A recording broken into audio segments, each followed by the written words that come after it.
हमें तो अपने बड़ों से ही सुने हैं कि जवानी हज जवानी में कहे तो बहुत ज्यादा उसका फायदा हो, वरना थोड़ी उम्र के बाद आदमी के आज़ा कमजोर हो जाते हैं, चूंकि हज एक मशक्कत की चीज है। क्या कहना चाहिए? ये तो सबसे पहले तो अल्लाह का करम है, ये कदम उठते नहीं उठाए जाते हैं, अल्लाह ही की तौफीक से ये सफर होता है। हमारी क्या औकात है अल्लाह के घर को जाने की, उससे अल्लाह ही का फजल है। आप हमारे माँ बाप की, हमारे असातिज़ा की दुआएं हैं कि हर माँ बाप की तमन्ना होती है कि हर ईमान वाले की भी तमन्ना होती है कि अल्लाह का घर देखें, बार बार देखें, तो ये अल्लाह ही की तरफ से है। बस आप हजरत दुआ करें हमारे सफ़र की आसानी के वास्ते, कबूलियत के वास्ते।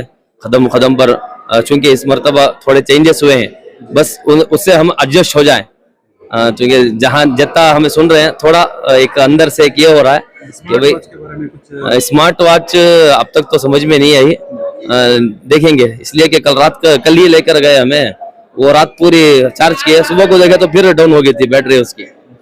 बहरहाल अब वो तो वहाँ जाकर ही मालूम होता है। अल्हम्दुलिल्लाह इंतजाम, ये तो पिछले कई सालों से अल्हम्दुलिल्लाह यहाँ के सारे जिम्मेदार अहबाब सब इंतजाम तो अल्हम्दुलिल्लाह अल्लाह का शुक्र है, बहुत आफियत के साथ बहुत अच्छे करते हैं। हुज्जाज इकराम का बहुत ख्याल रखते हैं, हर चीज़ का ख्याल रखते हैं हुज्जाज इकराम का। बस हमारे हक में दुआ करें कि जाने वाले तो हम हैं। और कौन कौन आपके साथ? मेरे साथ मेरी बहन है, मेरी भांजी है और मेरे एक दोस्त है, हम चारों एक साथ मिलकर जा रहे हैं इंशाल्लाह। बस ये वही बोला ना, तो अल्लाह ही की तरफ से तौफीक है, हमारी तो कोई औकात नहीं है, हमें सोचे भी नहीं था हम ना बुलाए ये इसमें बुलाता बोलकर। मेरे पैगाम नहीं, हमें तो अपने बड़ों से ही सुने हैं कि हज जवानी में कहे तो बहुत ज्यादा उसका फायदा हो, वरना थोड़ी उम्र के बाद आदमी के आज़ा कमजोर हो जाते हैं, चूंकि हज एक मशक्कत की चीज है।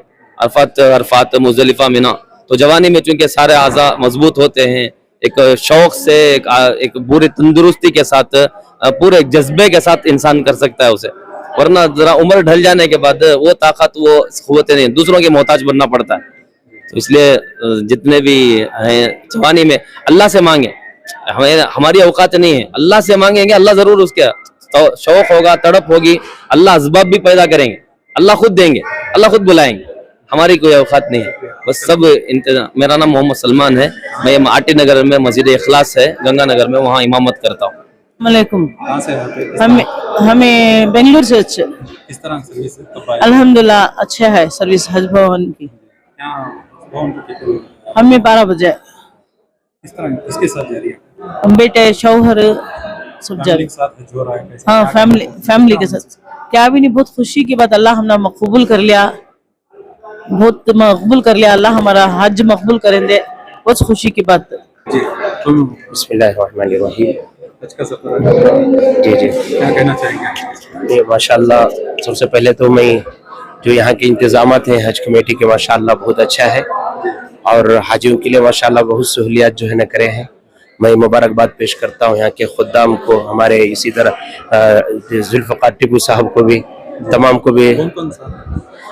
मैं जवानी में हज हो रहा है क्या? जी जी जी इंशाल्लाह, खुशी महसूस? अल्हम्दुलिल्लाह बहुत खुशी है। क्या पैगाम रहेगा? बस मैं यही चाहता हूँ कि जितने हुज्जाज कराम हैं हमारे साथ जा रहे हैं, बखैर वाफियत के साथ इंशाल्लाह, जितने भी हज के तमाम अल्लाह जो है अरकान पूरा। ಸಲಾಮ್ ಅಲೈಕುಂ, ಎಲ್ಲರಿಗೂ ನಮಸ್ಕಾರ। ಇವತ್ತು ನಮ್ಮ ಪವಿತ್ರವಾದ ಹಜ್ ಜಾತ್ರೆಯಲ್ಲಿ ನಮ್ಮ ಹಜ್ ಜಾತ್ರೆ ಸಮಿತಿಯಿಂದ ಇವತ್ತು 10ನೇ ಫ್ಲೈಟ್ ಈಗ ತಾನೇ ನಮ್ಮ ಟಿಪ್ಪು ಅವರು ಅಧ್ಯಕ್ಷರು, ಮುಜಾಹಿದ್ ಭಾಯಿ ಮತ್ತು ಅವರೆಲ್ಲ ಜೊತೆ ಸಂಘಟನೆಗಳೆಲ್ಲ ಸೇರಿ ಇವತ್ತು ಬಸ್ಗಳನ್ನ ಈಗ ತಾನೇ ಕಳಿಸ್ಕೊಟ್ವಿ। ಎಲ್ಲರೂ ಸೇಫ್ ಆಗಿ ಆ ದೇವ್ರ ದಯದಿಂದ ಸೇಫ್ ಆಗಿ ಹೋಗಿ ದೇವ್ರ ದರ್ಶನ ಮಾಡಿ ಪ್ರಾರ್ಥನೆ ಮಾಡಿ ನಮಗೂ ನಮ್ಮ ದೇಶಕ್ಕೂ ನಮ್ಗಿರೋ ಕುಟುಂಬಗೂ ಒಳ್ಳೇದಾಗ್ಲಿ ಅಂತ ಕೇಳ್ಕೊಂಡ್ ಬರ್ತಾರೆ। ಅವರು ಸುಖಕರ ಇರಲಿ ಅಂತ ದೇವರಲ್ಲಿ ನಾನು ಪ್ರಾರ್ಥನೆ ಮಾಡ್ತೀನಿ। ಇವತ್ತು ಹಜ್ ಯಾತ್ರೆಯಲ್ಲಿ ವೆರಿ ವೆಲ್ ಡನ್ ವ್ಯವಸ್ಥೆ। ಅವರು ಇವತ್ತು ಹಜ್ಗೆ ಹೋಗೋರು ಇಲ್ಲಿ ಬಂದ್ಬಿಟ್ಟು ಒಂದು ಸೂಟ್ ಕೇಸ್ ಇಟ್ಬಿಟ್ಟು ಆರಾಮಾಗಿದ್ರೆ, ಸೂಟ್ ಕೇಸ್ ಇಂದ ಚೆಕ್ ಇನ್ ಇಂದ ಸೂಟ್ ಕೇಸ್ ಪ್ಯಾಕಿಂಗ್ ಇಂದ ಹಿಡಿದು ಸ್ಟ್ರೈಟ್ ಫ್ಲೈಟ್ ಹೋಗುತ್ತೆ। ಇವರು ಆರಾಮಾಗಿ ಇಲ್ಲಿ ಬಸ್ ಹತ್ತಿದ್ರೆ ಫ್ಲೈಟ್ ಒಳಗೆ ಕುತ್ಕೊಂತಾರೆ, ಅಲ್ಲಿ ಹೋಗಿ ಹಜ್ಜಲ್ಲಿ ಇಳಿತಾರೆ। ಇಂಥ ಸೂಪರ್ ವ್ಯವಸ್ಥೆಯನ್ನ ಇವತ್ತು ಹಜ್ ಕಮಿಟಿ ಅವರು ಮಾಡಿದ್ದಾರೆ। ನಾನು ಈ ಸಂದರ್ಭದಲ್ಲಿ ಹಜ್ ಕಮಿಟಿಯ ಟಿಪ್ಪು ಮತ್ತು ಸಂಘಟನೆಗೂ ಹಜ್ ಕಮಿಟಿಯವರಿಗೂ ನನ್ನ ಉತ್ಪೂರ್ವಕ ಅಭಿನಂದನೆಗಳನ್ನ ಸಲ್ಲಿಸ್ತೇನೆ. ಸಲಾಂ ಅಲೈಕಂ. आज हमारे दरमियान AC श्रीनिवास मूर्ति साहब जो कर्नाटक के अंदर माइनॉरिटीज के लिए क्या भी मसला है तो हाथ श्रीनिवास AC श्रीनिवास साहब जो पूरी कर्नाटक के अंदर अल्हम्दुलिल्लाह माइनॉरिटीज के लिए जो काम कर रहे हैं, बहुत उनकी तारीफ की जरूरत नहीं है. हमारे हज कमेटी के लिए भी वो छुप के करें. आज मैं बोलना नहीं चाहता. हमारी जो पार्किंग के लिए जगह दिए हैं साहब देखे हैं श्रीनिवास साहब, वो किसी को ओपन नहीं किए, लेकिन साहब का कंडीशन कौन भी उसमें पैसे देना नहीं, क्या भी नहीं करके कंडीशन फ्री ऑफ कास्ट आज बहुत प्राइम जगह पार्किंग के लिए, जो आज नहीं तो पिछले मरतबा बहुत तकलीफ होती थी पार्किंग के लिए, हमारे श्रीनिवास साहब की खुद की जगह हाजियों के लिए आप लोग यूज करो करके खुद ही श्रीनिवास साहब देखे. मैं हमारी पूरी हमारी कमेटी की तरफ से, हमारे मेंबरों की तरफ से इस मौके पर श्रीनिवास साहब का शुक्रिया अदा करता हूँ. अल्लाह सुब्हान तआला इनको और दर्जे बुलंद करे. हर साल हमारे हाजियों के लिए आते हैं, दिल से आते हैं श्रीनिवास साहब, और आने वाले दिनों में अल्लाह इनको मिनिस्टर बनाए और इनके साथ बड़ा काम लेकर के आपके जरिए से बोलना चाहता हूँ. कभी भी क्या भी हज कमेटी के लिए जरूरत पड़े तो पड़ोस में ही थे श्रीनिवास साहब. कभी भी क्या भी काम को हमें जब कोई भी बोले तो हमारे मुजाहिद भी जाको बात कर रहे थे, कभी भी नहीं करके नहीं बोले.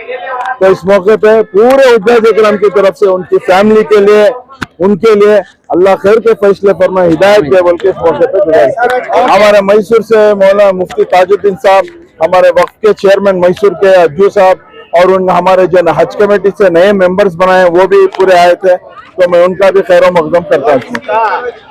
मुफ्ती ताजुद्दीन साहब की दुआ हो.